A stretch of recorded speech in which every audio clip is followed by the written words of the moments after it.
Students, आज हम लोग डीएनए फिंगरप्रिंटिंग के मैकेनिज्म को समझने वाले हैं। तो सबसे पहले देखिए, डीएनए फिंगरप्रिंटिंग को समझने से पहले दो कॉन्सेप्ट को जान लेना बहुत ही आवश्यक है। सबसे पहला कॉन्सेप्ट है VNTR, this is variable number tandem repeat. इसमें क्या होता है, short fragment of nucleotides are repeated, मतलब न्यूक्लियोटाइड्स के जो शॉर्ट फ्रेगमेंट्स हैं, छोटे छोटे टुकड़े हैं, सेगमेंट्स हैं, वो रिपीट होते हैं, इसलिए इसको बोला जाता है variable number of tandem repeat.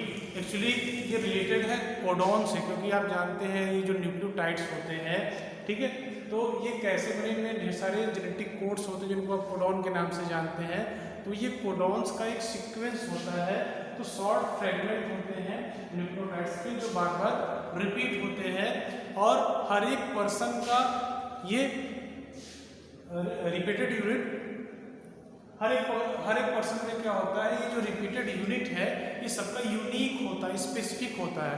ऐसा नहीं कि मेरा जो VNTR है वो किसी दूसरे से मैच कर जाएगा, ठीक है, मेरा VNTR उससे ही मैच करेगा और किसी दूसरे पर्सन से मैच नहीं करेगा।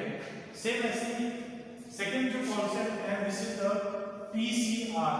स्टूडेंट्स, इसको हम पॉलीमरेज चेन रिएक्शन भी बोलते हैं। तो पहले इसको भी समझ लेते हैं कि ये पॉलीमरेज चेन रिएक्शन है क्या। देखिए, मान लीजिए कहीं भी आपको कोई स्टडी करना है, किसी डिजीज़ की, किसी इनहेरिटेबल जीन की स्टडी करना है, या मान लीजिए कहीं पे कोई क्राइम सीन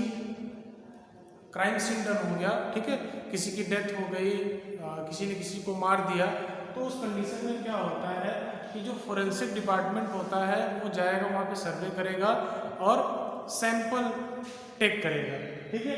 ये जो सैंपल होते हैं, तो जरूरी नहीं कि उस सैंपल में जो डीएनए है वो प्रॉपर अमाउंट में, जितने में हमको चाहिए, हमको डीएनए फिंगरप्रिंट बनाने के लिए चाहिए, वो अवेलेबल ही हो पाए, ठीक है। तो वहाँ पे हो सकता है कि डीएनए के बहुत ही लिमिटेड या माइन्यूट फ्रैगमेंट प्रेजेंट हो, तो उसको हम क्या करते हैं, इस PCR मशीन में इसको डाला जाता है। मान लीजिए ये PCR मशीन है, ठीक है, तो इस PCR मशीन में जो डीएनए हमने क्राइम सीन से कलेक्ट किया है, ठीक है, उस स्मॉल फ्रैगमेंट को हम इसमें पुट करेंगे PCR मशीन में, पॉलीमरेज चेन रिएक्शन मशीन में। तो यहाँ पे क्या होता है, यहाँ पे एक एंजाइम प्रेजेंट होता है, इसको टेक पॉलीमरेज एंजाइम के नाम से जानते हैं। ये Thermus aquaticus bacteria, Thermus aquaticus bacteria से ऑब्टेन होता है। तो ये एंजाइम करेगा क्या, टेक पॉलीमरेज एंजाइम करेगा क्या, इस डीएनए फ्रैगमेंट को एम्प्लीफाई कर देगा, ठीक है, इस डीएनए फ्रैगमेंट को क्या करेगा, एम्प्लीफाई कर देगा, जिससे कि हम आसानी से डीएनए फिंगरप्रिंटिंग कर सकें। तो ये प्रोसेस था PCR का। अब आइए हम समझते हैं मैकेनिज्म को, कि कैसा मैकेनिज्म होता है डीएनए फिंगरप्रिंटिंग का। तो सबसे पहले देखिए, यहाँ पे ब्लड लिया गया है, ठीक है, ये एक बीकर है, बीकर में ब्लड है, ब्लड सैंपल लिया गया है। तो फर्स्ट जो हमारा स्टेप होगा, आइसोलेशन ऑफ डीएनए, ठीक है। तो इस ब्लड सैंपल से हम डीएनए को आइसोलेट करेंगे। तो देखिए यहाँ पे क्या है, DNA extracted from blood sample, तो डीएनए को एक्सट्रैक्ट कर लिया गया है ब्लड सैंपल से, ठीक है। अब क्या करेंगे, सेकेंड स्टेप होगा हमारा कटिंग ऑफ डीएनए और डाइजेशन ऑफ डीएनए। तो ये डन होता है एक एंजाइम के द्वारा, जिसको हम जानते हैं रेस्ट्रिक्शन एंजाइम के नाम से। अब ये रेस्ट्रिक्शन एंजाइम करेगा क्या, इस डीएनए को स्मॉल पीसेस में ब्रेक कर देगा, ठीक है, छोटे छोटे टुकड़ों में इसने क्या कर दिया, ब्रेक कर दिया।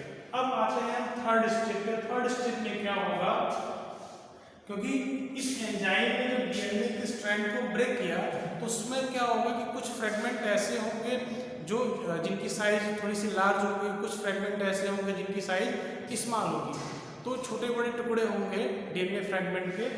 तो अब क्या करेंगे, इन डीएनए फ्रैगमेंट्स को, DNA fragments are separated by gel electrophoresis.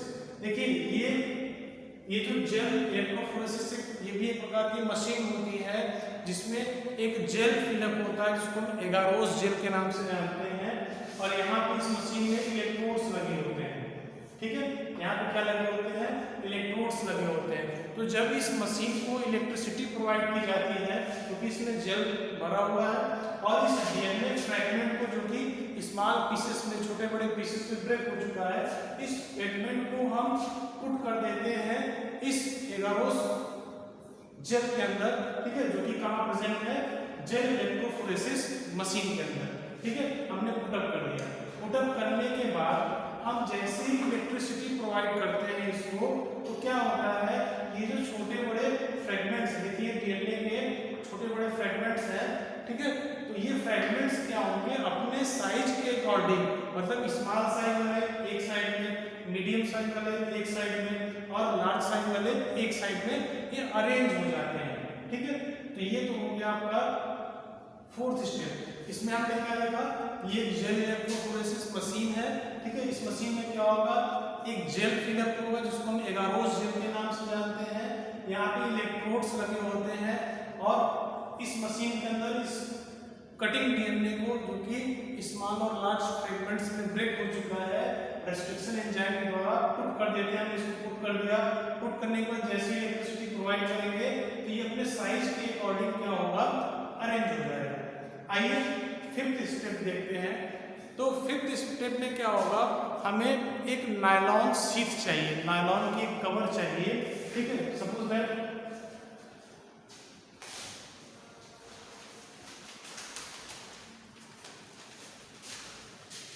That ये नायलॉन की शीट है, ठीक है, और ये आपका जेल इलेक्ट्रोफोरेसिस मशीन है। अब हमारे पास क्या है, नायलॉन की शीट है। अब हम क्या करेंगे कि जो हमारे डीएनए के फ्रैगमेंट थे वो अपनी साइज के अकॉर्डिंग अरेंज हो चुके हैं। अब इस नायलॉन की शीट को हम इसके ऊपर पेस्ट कर देंगे, ठीक है। तो पेस्ट करने से क्या होगा, ये जो फ्रैगमेंट थे ये इस नायलॉन की शीट पे चिपक जाएंगे, ठीक है। तो हमारी नायलॉन की शीट पे क्या हुआ, ये जो फ्रैगमेंट थे ये अरेंज हो चुके हैं, चिपक चुके हैं, ठीक है। तो अब देखो इस नायलॉन की शीट पे जो भी डीएनए के फ्रैगमेंट्स अटैच हो चुके हैं, चिपक चुके हैं, उनको हम बोलते हैं डीएनए प्रोब। उनको क्या बोलेंगे, डीएनए प्रोब, ठीक है। Now DNA probes bind to specific DNA sequence on nylon membrane. ये डीएनए प्रोब जो है स्पेसिफिक सीक्वेंस में इस नायलॉन की शीट से चिपक चुके हैं। अब हम क्या करेंगे, इस नायलॉन की शीट पे एक रेडियो एक्टिव सब्सटेंस या रेडियो एक्टिव कंपाउंड को, ठीक है, इस पे फोल्ड कर देंगे या इस पे मिला देंगे। तो क्या होगा कि जो डीएनए के सेगमेंट्स हैं, जिसको हम डीएनए प्रोब अब बोलते हैं, तो ये क्या करेंगे, इस रेडियो एक्टिव सब्सटेंस को या सॉल्यूशन को एब्जॉर्ब कर लेंगे, ठीक है।